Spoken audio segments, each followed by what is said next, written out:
25 নম্বর সূরা 18 নম্বর পারার 18 নম্বর পৃষ্ঠার 1 নম্বর আয়াতে আল্লাহ রাব্বুল আলামিন ইরশাদ করেন, তাবারাকাল্লাযী নাযালাল ফুরকানা আলা আবদিহি লিয়াকুনা লিল আলামিন নাযীরা।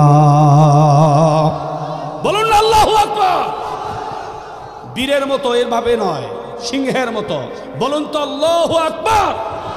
এর দলিল হিসেবে আমার আল্লাহ রাব্বুল আলামিন সূরা মুহাম্মদকে চুজ করেছেন। সূরা মুহাম্মদ 47 নম্বর সূরা 26 নম্বর পারার 6 নম্বর পৃষ্ঠার 2 নম্বর আয়াত। সূরাটি মাদানী জীবনে আমার আল্লাহ রাব্বুল আলামিন বিশ্ব নবীর উপরে এই সূরা নাজিল করেন। আল্লাহ রাব্বুল আলামিন বলেন, ওয়ামানু বিমা নুজিলা আলা মুহাম্মাদিন ওয়া হুয়াল হাক্কু মির রাব্বিহিম। বলেন আল্লাহু আকবার। আল্লাহ সুবহানাহু ওয়া তাআলা বলেন, আমি এমন এক পয়গম্বরের উপরে কোরআনুল কারীম নাজিল করেছি আর ঘোষণা করে দিলাম, ও দুনিয়ার মানুষ, ঈমান আনো সেই ব্যক্তির উপরে যেই ব্যক্তির উপরে আমি মহাগ্রন্থ কোরআনুল কারীম নাজিল করেছি, তার নাম হলো মুহাম্মদ। বলেন আল্লাহু আকবার। প্রশ্ন আসতে পারে, কেন নাজিল করা হলো? আমার আল্লাহ রাব্বুল আলামিন ডকুমেন্টারি হিসাবে, দলিল হিসাবে সূরা ইব্রাহিম 14 নম্বর সূরা 13 নম্বর পারার 14 নম্বর পৃষ্ঠার 1 নম্বর আয়াতে আমার আল্লাহ 1 নম্বর আয়াতকে চুজ করেছেন। আমার আল্লাহ রাব্বুল আলামিন জানায় দিয়েছেন, কিতাবুন আনসালনাহু ইলাইকা লিতুখরিজান নাসা মিনাজ যুলুমাতি ইলান নূর। আমার ভাইরা, আমার বন্ধুগণ, আল্লাহ রাব্বুল আলামিন বলেন, দুনিয়ার মানুষ, আমি কোরআন নাজিল করেছি এমন একটি সময়, যেই সময় আইয়ামে জাহিলিয়াতের যুগ, বর্বরতার যুগ, যেই সময় ভ্রাতৃত্ব বলতে আর কিছুই থাকলো না বা কিছুই নাই। ভাই বোনকে হত্যা করে, বোন ভাইকে হত্যা করে, কন্যা সন্তান ভূমিষ্ঠ হলে পরে জীবন্ত তাকে পুঁতে ফেলে দেওয়া হয়। যেই সময় সম্পর্কের বালাই নাই, ভ্রাতৃত্ববোধের বালাই নাই, যেই সময় মানুষ পাগল হয়ে গেল, উন্মোচন হয়ে গেল, যেই সময় মানুষগুলো দিশেহারা হয়ে গেল, পথ ভুলে গেল, যেই সময় মানুষ মাছের পূজা, গাছের পূজা, বন্ধুগণ, যেই সময় মানুষ বাঁশের পূজা, মানুষের পূজা করা শুরু করে দিল, আমার আল্লাহ রাব্বুল আলামিন ঠিক ওই মুহূর্তে মহাগ্রন্থ কোরআনুল কারীমের সূরা ইব্রাহিমের 1 নম্বর আয়াত নাজিল করে জানায় দেন নবীজির মাধ্যমে। নবীজি, আপনি জানায় দেন, কিতাবুন আনসালনাহু ইলাইকা লিতুখরিজান নাসা মিনাজ যুলুমাতি ইলান নূর। আমি আল্লাহ রাব্বুল আলামিন মহাগ্রন্থ কোরআনুল কারীম নাজিল করলাম। এই কোরআনুল কারীম যারা অসভ্য হয়ে গেছে, যারা অভদ্র হয়ে গেছে, যারা দিনের পর দিন, রাতের পর রাত, যারা নিরপরাধ মানুষগুলোকে দোষী সাব্যস্ত করে, যে সমস্ত মানুষের কারণে নেককার মানুষ, ইমানদার মানুষ, দ্বীনের পক্ষের রাহবারেরা সুন্দরভাবে তার বাসায় বা তার বাসস্থানে ঘুমাতে পারে না, এমন একটা অবস্থা হয়ে গেল, মানুষ দিশেহারা হয়ে গেল, পথ ভুলে গেল।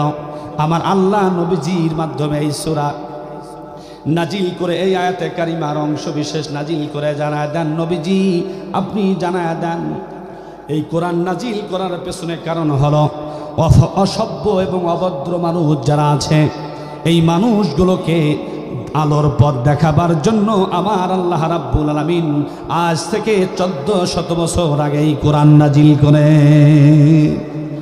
আমার ভাইরা, আবার এই কোরআনুল কারীম,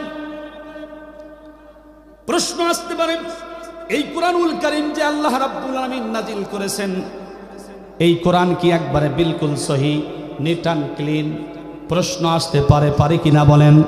আমার আল্লাহ রাব্বুল আলামিন সূরাতুল ফাতিহার পরে আমার আল্লাহ রাব্বুল আলামিন সূরাতুল বাকারা 2 নম্বর আয়াতে, বন্ধুগণ 2 নম্বর সূরা 2 নম্বর সূরা 1 নম্বর পারার 1 নম্বর পৃষ্ঠার 1 ও 2 নম্বর আয়াতে জানায় দিয়েছেন। আমার আল্লাহ বলেন আলিফ লাম মিম যালিকাল কিতাবু লা রাইবা ফি। জোরে বলুন আল্লাহু আকবার। আল্লাহ বলেন এই পৃথিবীতে অনেক সাহিত্যিক আছো, অনেক গবেষক আছো, অনেক লেকচারার আছো, অনেক পণ্ডিত আছো, অনেক বুদ্ধিজীবী আছো। আলিফ লাম মিম তাহা ইয়াসিন সাদ, এই অক্ষরের অর্থ পৃথিবীর এমন কোন শক্তি আছে নাকি করতে পারবে? পারবে? আল্লাহ বলেন কারো ক্ষমতা নাই। যালিকাল কিতাবু লা রাইবা ফি, এটা হচ্ছে এমন এক কিতাব, এই কিতাবের মধ্যে ভুল তো নাই, সন্দেহের অবকাশ নাই। আর এই কিতাবটা হচ্ছে মুত্তাকিদের জন্য হেদায়েত। বলেন সুবহানাল্লাহ। এই কিতাবের ব্যাপারে অনেকের সংশয়, অনেকের সন্দেহ, অনেকের কনফিউশন, অনেকের ডাউট সেই সময় ছিল বিশ্ব নবীর উপরে যেই সময় কোরআন নাজিল করেন। বিশ্ব নবী যখন কোরআনের দাওয়াত নিয়ে যান,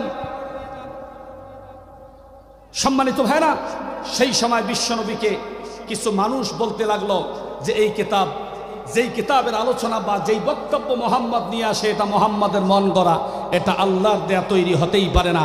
ঠিক ওই মুহূর্তে আমার আল্লাহ রাব্বুল আলামিন সূরা ইউনূস 10 নম্বর সূরা 11 নম্বর পারার 12 নম্বর পৃষ্ঠার 38 নম্বর আয়াত, এই সূরাটি মাক্কি সূরা। আমার আল্লাহ রাব্বুল আলামিন তখন নবীজির উপরে এই মেসেজ দিলেন। কি মেসেজ?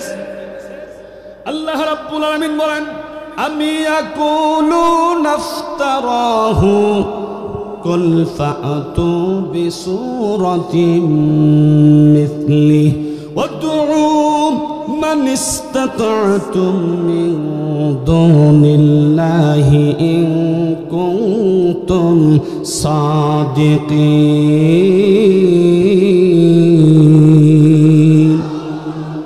ওয়ারাব্বাকা ফাকাব্বির আয়াতে কারিমা শেষ হবে, আল্লাহর নামের তাকবীর ধরে দিতে হবে। এটা তাকবীর দাও তো যুবক, লিল্লাহি তাকবীর, লিল্লাহি তাকবীর। আমার ভাইরা, আমার বন্ধুগণ, আমি ইয়াকু, আল্লাহ বলছেন তারা কি বলে নাকি যে এটা মানুষের তৈরি করা? যদি বলে আপনি বলেন, যদি মানুষের তৈরি হয় তা তুমিও তো মানুষ, তাহলে পারলে ফাতু বিসূরাতি, তুমি একটা পারলে যদি সম্ভব হয় তুমিও একটা আল্লাহ পাকের কোরআনের মতো করে একটা বানায় দেখাও। 1400 বছর আগে আল্লাহ রাব্বুল আলামিন চ্যালেঞ্জ করেছেন। এই চ্যালেঞ্জের মোকাবেলা কোনো নাস্তিক, কোনো ব্লগার, কোনো রামায়ণ, কোনো নাস্তিকবাদী বা কোনো রকমের বেঈমান এই চ্যালেঞ্জের মোকাবেলা করার দুঃসাহস দেখাতে পারে নাই। কথা বলেন ঠিক কিনা? শুধু তাই নয়, আমার আল্লাহ সুবহানাহু ওয়া তাআলা সূরা ইউনূস কোরআনুল কারীমের 10 নম্বর সূরা 11 নম্বর পারার 12 নম্বর পৃষ্ঠার 38 নম্বর আয়াতে এত চমৎকার করে কথা বললেন। এরপরে আমার আল্লাহ রাব্বুল আলামিন জানায় দিলেন সূরা বানী ইসরাঈল 17 নম্বর সূরা 5 নম্বর পারা 9 নম্বর পৃষ্ঠার 88 নম্বর আয়াত, সূরাটি মাক্কি। আমার আল্লাহ রাব্বুল আলামিন জানায় দিলেন কুল্লাইন ইজতামাআতিল ইনসু ওয়াল জিন্নু আলা আইয়াতু বিমিসলি হাদাল কুরআন। বলুন না মজা করে আল্লাহু আকবার। আমার ভাইরা, আমার বন্ধুগণ, আমার আল্লাহ সুবহানাহু ওয়া তাআলা বলেন যদি তারা এ ধরনের কোনো কথা বলে তাহলে আমি আপনার মাধ্যমে চ্যালেঞ্জ করে দিলাম।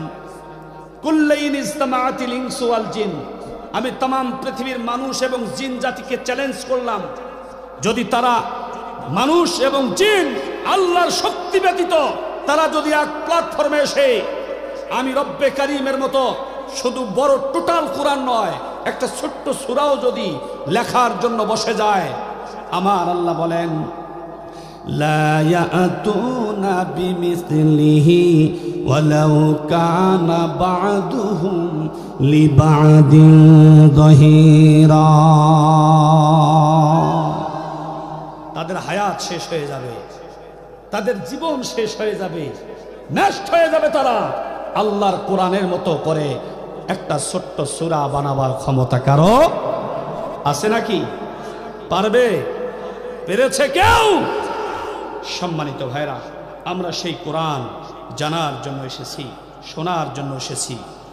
আমাদের সমাজে কিছু মানুষ আছে এরা কসম আল্লাহর কিয়ামতের ময়দানে এই মহাগ্রন্থ আল কোরআনুল কারীম তার বিপক্ষে সাক্ষ্য দেবে। কথা বলেন ঠিক না? আরো জোরে বলেন ঠিক কিনা?